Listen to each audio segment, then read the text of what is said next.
This has to be the coolest AI tool that I've used yet. Best of all, you may have access to it right there on your phone right now. It's called Google Gemini Live, and I'm going to show you how to activate it, and I'll show you how it works.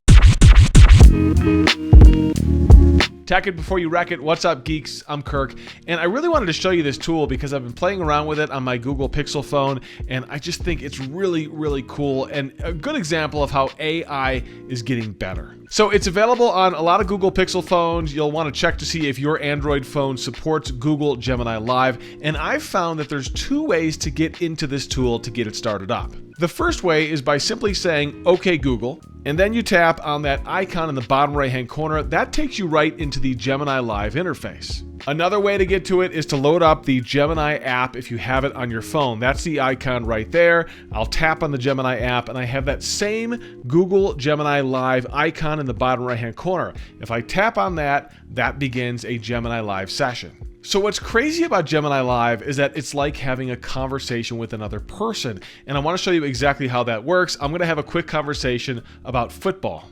Who's going to go to the Super Bowl this year? Well, the Super Bowl doesn't happen until February, so we've still got a ways to go. That said, there are a few teams looking really strong this season. The Kansas City Chiefs are always tough, and the Buffalo Bills are looking really good too. What about the But Lions? playoffs are gonna be The Lions have a great shot this year. They're looking really strong, especially after clinching the NFC's top seed. It'll be interesting to see how they do in the playoffs. Hey, especially compare with the Lamar Jackson's statistics with Josh Allen's statistics. Lamar Jackson and Josh Allen are both incredible talents, but they bring different strengths to the table. Lamar's a rushing machine. His speed and agility are insane. Josh Allen, on the other hand, has a cannon for an arm and can make some crazy accurate throws. It's kind of like comparing apples to oranges, honestly. You Well, can make a who's case better? for either one being... That's a tough one, and a lot of people have that debate. Both have had incredible seasons, and it really depends on what you value in a quarterback. Okay, so that's kind of cool. It's going to compare the stats, and you know, that's novel. But what about something that might actually be useful, something that might actually help you? Let me try asking about some diet changes. I want to start eating more protein. How much should I have per day? The amount of protein you need depends on a few things, like your weight, activity level, and overall health goals. Okay, I'm 185 pounds. I ride an exercise bike about 15 minutes per day, and I'm about 6 foot.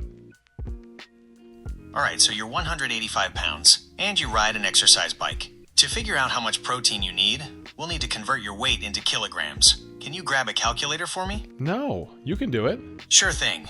You're about 84 kilograms. So to get that 0.8 grams of protein per kilogram of body weight, you'd want to aim for about 67 grams of protein per day. That seems low. Is that right? That actually sounds about right. Even if you step up your workouts, you probably wouldn't need a whole lot more protein. Okay. Of course, if Do you have any specific- recipes that contain a lot of protein? Sure, there are tons of high-protein recipes out there. But to give you the best options, what types of food do you like? I like eggs, breakfast foods, things like that. In that case, you might like a breakfast burrito with eggs, beans, and cheese. That's a classic for a reason. I don't You have could any also try an beans, and I omelet. don't like beans. In that case, you could try a breakfast burrito with just eggs and some veggies, maybe some spinach or peppers. You could also make an omelet with similar fillings. See, now the thing about it is not only does it talk to you in a conversational tone, but what amazes me is that I can conversationally talk with it.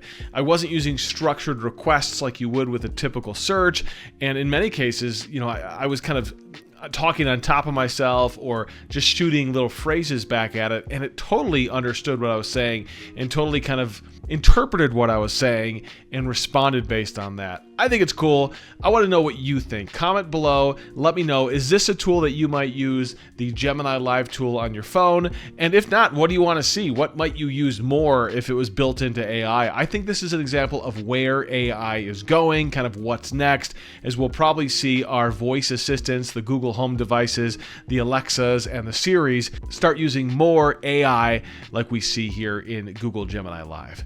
And make sure you subscribe to the channel. I got a lot more cool geeky demos, unboxings, product reviews, a lot more cool stuff coming your way. Tech it before you wreck it. I'm Kirk.